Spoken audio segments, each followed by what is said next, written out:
Hello there, World of Tankers. I'm Blitz, and in today's video, I'm going to be telling you about the Swedish auto-loading heavy tank being the Kranvagn. Now, this tank is currently undergoing super testing, so in today's video, I'm going to be telling you all these statistics about the vehicle that are currently known. I'm going to be telling you the armor profile as well. Now, of course, as I did just say, this vehicle is undergoing super testing, which means that everything can be subject to change, whether Wargaming thinks it's too good or it's too bad, so just make sure to keep that in mind that everything could be subject to change. So of course, if you do like this type of information, you like this type of video, please make sure to hit that subscribe button down below. It really helps out the channel. We just broke 15.3 thousand subscribers, so thank you guys all for the support. But without further ado, I'm going to get straight into it. So getting straight into these statistics, you can see that the Kranvagn has a very, very healthy amount of hit points at 2,650. Now, of course, that is with running the hit point buff on. It's normally at around 2,500, but that's the same as an IS-7 with the hit points on. So that's a very, very solid amount of hit points you will be getting on this tank. As well, it's matched with a very, very good amount of view range at 288.2. That's near what most medium tanks get at tier 10, so that's very nice that you're actually going to be able to outspot even some medium vehicles that have the lower end of view range. Now, looking at the firepower, this is one of the most trademarkable things of the Kranvagn, because on PC, it's got a clip, and it's got a very nasty clip at that. And while Blitz normally has one shell taken out, which it does here, it's going to have 1,200 damage in the clip, it's a little bit different, and it's a lot more nerfed. Because, of course, when everybody thought the Kranvagn was going to be coming into the game, everybody thinks, yeah, it's going to have 12 degrees of gun depression and 1,200 damage in a clip, which is ridiculous when you do think about it. But Wargaming, I give you a lot of credit because you completely nerfed this vehicle in all the right areas. I was looking at these statistics of this vehicle with a friend the other day, and I couldn't wrap my head around where the clip reload time was, because 2,200 DPM is awful for a tier 10 heavy tank. That is in fact the worst out of every tier 10 heavy in the game. If you're to compare this to like an AMX 50B, the 50B is sitting at around 3,000. So that just tells you how bad the DPM is for a clipper vehicle. But the difference is that if you look where modules is and you look at the gun picture, that gun has the auto reloader logo. It's the same type of gun you'd find on, let's say, a Progetto 65 or Progetto 46. So this tank is actually very, very unique. It's going to be the first 400 alpha auto reloader in the game. And you might be thinking, wait a second, isn't that meaning that this tank is just going to be even more overpowered? It's going to have a clip, you're going to be able to get 1,200 damage out and then reload each shell singularly to do even more damage out. And yes, while that is potentially true, they did a great job of nerfing it. It takes 10.88 seconds for a singular 400 damage shell after you've unloaded the entire clip to get out one single shell. And 10.88 seconds, you look at like a Chieftain Mark 6, it's more like 7 seconds for that tank. So you're losing a lot of DPM if you're shooting this tank with single shots, probably at like 1,800, which is completely awful. Now, the second shell and the third shell actually aren't that bad on reload. They're still bad compared to like a Chieftain Mark 6. It's going to take around 28 seconds to reload the entire clip once you've gotten it rid of this tank. That's about 10 seconds longer than what you'd find on an AMX 50B. So they really did do a good job of balancing it. Then you look at the clip burst damage on how quick it's going to get it out. Well, it's 3.53 seconds of a interclip reload between each shell. So let's say you shoot off your first shell, which is the 10.88 second one, so you shoot that off, so you need to reload, or not the first one because that wouldn't work. So you fired off your third shell, which is the last one in the clip, and then you've got the 8.61 second reload. Now, plus that 8.61 second reload, you have a 3.53 second shell interclip reload. So that's going to make the reload about 12 seconds for a singular 400 damage shell in the second one. So you might as well just unload the whole clip. So this vehicle is going to have a lot of drawbacks with the clip, as well as advantages. But overall, I think Wargaming did an excellent job of balancing this vehicle out and not just giving it a massive burst damage clip. So that's something that I really do like about it. It's really, really bad on the damage per minute.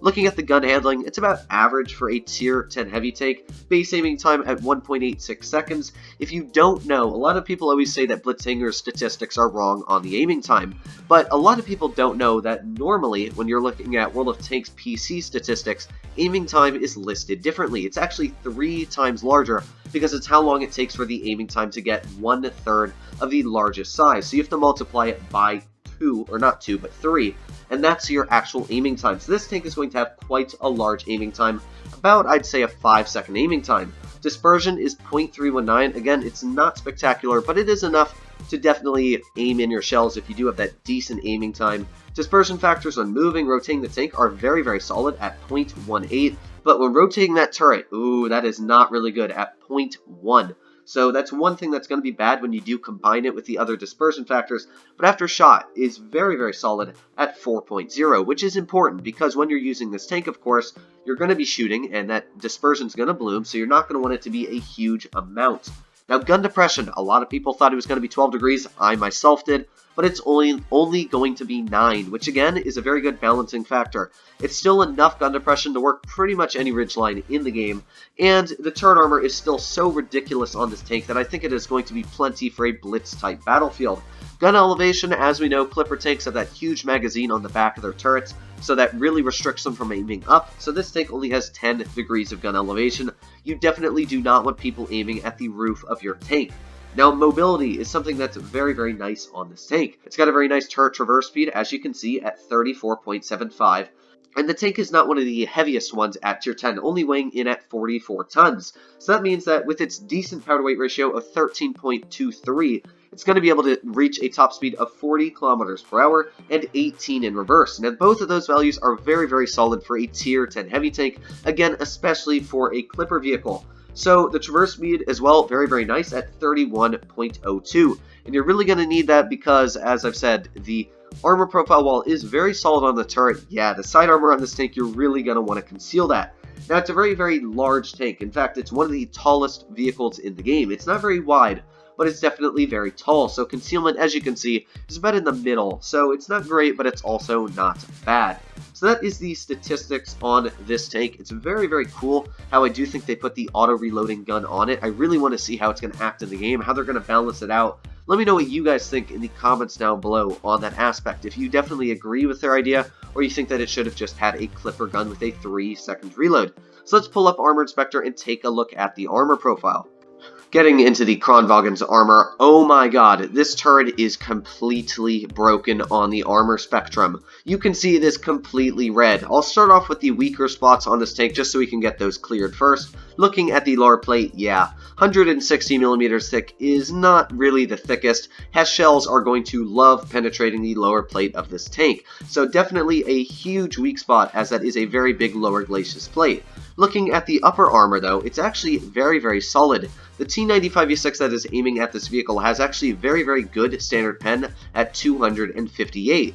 But you can see that's a very, very tough penetration for pretty much all mediums in the game, and even some of the heavy tanks are really going to struggle to pen it. If you're just angling that hull up a little bit, you can see it's complete auto ricochets right off the upper plate. So it's actually a very, very hard tank to penetrate. If you want to pen it more easily, you got to hit right below the turret. That's the weakest spot, around 236 millimeters. Overall, the upper plate of this tank is extremely thick. Now, looking at the turret armor, dead on, it's 340 millimeters thick. And even loading heat, you can see that the heat literally cannot penetrate this tank. Even when putting on calibrated, it's still that thick to get through the turret armor. And by the way, as I said, this tank uses 9 degrees of gun depression. So, yeah, 9 degrees, and it's 476 millimeters thick. Which means that even a Jagdpanzer using calibrated firing heat will not penetrate the turret armor on the Kranvagn. It is insane how thick it is. Also, because that upper plate is such a steep angle, you're never going to penetrate that when it's also using its gun depression. Now, you can see some weak spots on the roof. It's very, very weak, 75 millimeters on those cupolas.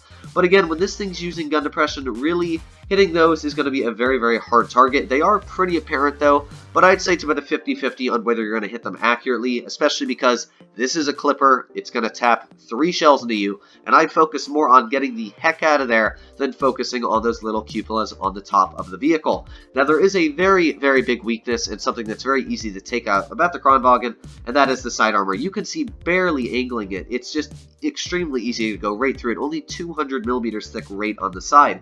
This tank is absolutely no curved. Like the T57 Heavy, it has a boat-shaped hull. The AMX-50B does not, and that's sort of the same for this vehicle. You can see it's just flat as a pancake.